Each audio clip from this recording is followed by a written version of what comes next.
বাবা মার জন্য সব ছেলে মেয়েরা যেন এইভাবে করে। আসলে উনি কথা বলতে পারতেছেন, আমি অসুস্থ হয়ে পড়তে পারে। আসলে এটা আমি ওনাকে ছেড়ে দিচ্ছি, প্লিজ, উনি অসুস্থ হয়ে পড়তে পারে। আসসালামু আলাইকুম। আমরা আছি এই মুহূর্তে কুমিল্লা দেবিদ্বার বুড়িপাড় গ্রামে মোহাম্মদ তায়ের চেয়ারম্যানের বাড়িতে। তার চেয়ারম্যান তো না, তায়ের চেয়ারম্যানের বাড়িতে উনি প্রায় 10-20 হাজার মানুষের জন্য একটা জেফতের আয়োজন করছেন। যদিও গ্রাম অঞ্চলে এখন আগের মতো তেমন বড় জেফতের আয়োজন আমরা সচরাচর দেখি না। চতুর্পাশটা একটু দেখো আরিফ, একেবারে দেখেন পুরা প্যান্ডেল ভর্তি মানুষ, কয়েক গ্রামের মানুষ কিন্তু এখানে আসছে জেফত খাওয়ার জন্য। আজকে তিনি কিন্তু একদম বিনা স্বার্থে একেবারে মানুষকে ভালোবেসে কিন্তু তিনি আয়োজনটা করেছেন, মানুষকে একবেলা একমুঠো খাবার খাওয়ানোর জন্য। আসসালামু আলাইকুম, ভালো আছেন? আপনার পরিচয়টা একটু আপনি নিজেই দেন। আমি সুবিল ইউনিয়নের সাবেক চেয়ারম্যান মোহাম্মদ আবু তাহের সরকার। আমার বাবা এবং মা তাদের আত্মার মাগফিরাতের জন্য আমি এই দাওয়াতি খানার আয়োজন করেছি। কত মানুষ আয়োজন করছেন? 12,000 লোকের আয়োজন করা হয়েছে। এখন খানা চলমান এবং ইনশাআল্লাহ আপনার বাজেট যদি একটু বলতেন, যদি বলা ঠিক না কেমন টাকা খরচ হতে পারে, যদি একটু আনুমানিক একটু বলতেন। আচ্ছা, এটা বলা ঠিক না, বলবে না। সকাল কয়টা থেকে খাওয়া শুরু হয়েছে এখানে? সকাল 8:30 থেকে খানা শুরু হয়েছে। এখন ইনশাআল্লাহ যতক্ষণ মানুষ আসে ততক্ষণ চলবে। আমি শুনেছি যে অনেক গরু নাকি আনা হয়েছে, কয়টা গরু আছে যদি এটা একটু বলতেন। টাকা তো বলবেন না, এটি বলা যায় না, এগুলো বলবে না। আচ্ছা ঠিক আছে, এগুলো বলবেন। পর্যাপ্ত পরিমাণ খাবার ব্যবস্থা আছে। আসলে উনি মানে মন থেকে ফিল করছেন যে আব্বা আম্মার আত্মার রুহের মাগফিরাতের জন্য মানুষকে একবেলা খাবার খাওয়াবে।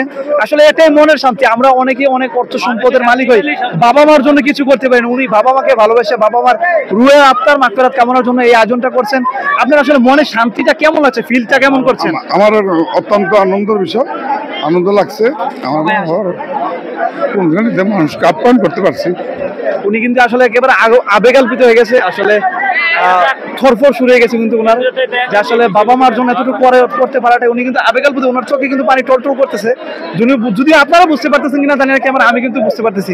উনি যে কথা বলছেন ভাঙ্গা সুরে, মানুষের জন্য বার্তা আছে কিনা আপনার পক্ষে, যে বাবা মার জন্য যেন সকলে এমন কিছু করতে পারে? আমি আশা রাখি যে বাবা মার জন্য সব ছেলে মেয়েরা যেন এইভাবে করে। আসলে উনি কথা বলতে পারতেছেন, আমি অসুস্থ হয়ে পড়তে পারে। আসলে এটা আমি ওনাকে ছেড়ে দিচ্ছি, প্লিজ, উনি অসুস্থ হয়ে পড়তে পারে। আমরা একটু সামনে ঘুরিয়ে দেখাই। হ্যাঁ, এই যে দেখেন দর্শক বন্ধুরা, মানে কয় হাজার মানুষ হবে বলে বুঝাতে পারবো না। এই বাড়ির ওই পাশে যে মাঠে, মসজিদের পাশে বাড়ির সামনে যে রাস্তার মোড়ে অনেক অটো গাড়ি, সিএনজি গাড়ি, মোটরসাইকেল, মানুষের ভিড়, মহিলাদের ভিড়। এই পাশে পুরুষদের জন্য আয়োজন করা হয়েছে, আর ওই পাশটাতে মহিলাদের জন্য বসার ব্যবস্থা করা হয়েছে আর কি। আমি যদিও মহিলা প্যান্ডেল আপনাদেরকে নিচ্ছি না, আমি নিচ্ছি না আপনাদেরকে। এদিকেই পুরুষের প্যান্ডেলে আপনাদেরকে আমি দেখাই। এখানে আসলে অনেক মানুষের ভিড়, মানুষ আর মানুষ, মানে কি বলবো, এত মানুষ আমি আসলে সচরাচর দেখি না। বিভিন্ন হাটে ঘাটে যখন বিভিন্ন খেলাধুলার মাঠে, স্টেডিয়ামে যাই, তখন এত মানুষ দেখা মিলে, এত মানুষের ভিড় এই জায়গাটাতে। সবাইকে কিন্তু দাওয়াত করা হয়েছে, মাইকে সম্ভবত অ্যালাউন্সও করা হয়েছে। আমি শুনেছি অনেক মানুষ আসছে কিন্তু এখানে খাওয়ার জন্য।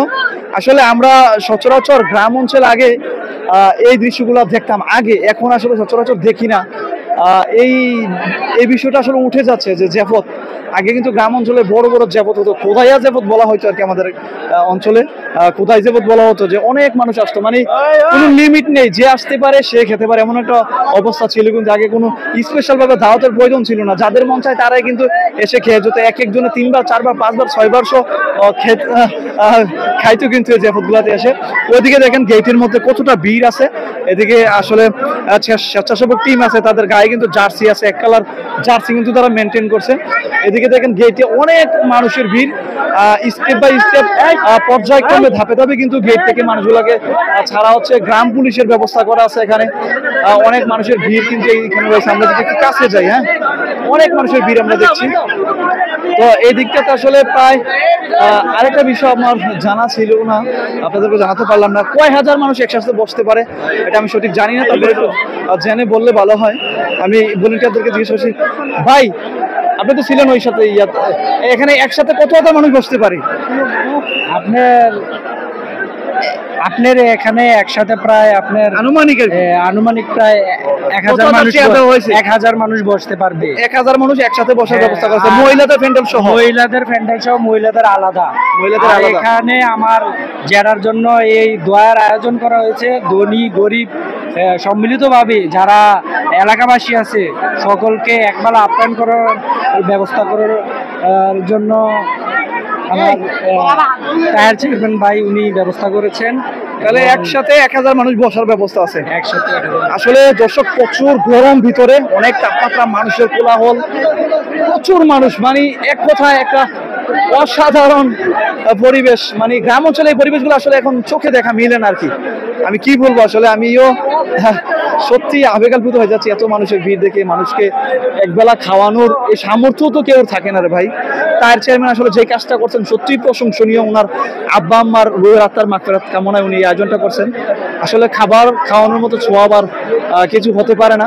আপনাদেরকে অসংখ্য ধন্যবাদ আমাদের সাথে এতক্ষণ পর্যন্ত থাকার জন্য। আমি আবারও শেষ পর্যায়ে বলে দিচ্ছি, আমরা এতক্ষণ পর্যন্ত ছিলাম কুমিল্লা দেবিদ্বার 6 নং ফতেহাবাদ ইউনিয়ন, সম্ভবত না সুবিল ইউনিয়ন বুড়িপাড় গ্রামে তার চেয়ারম্যানের বাড়িতে জেফতের আয়োজন থেকে। সকলকে ধন্যবাদ। আসসালামু আলাইকুম।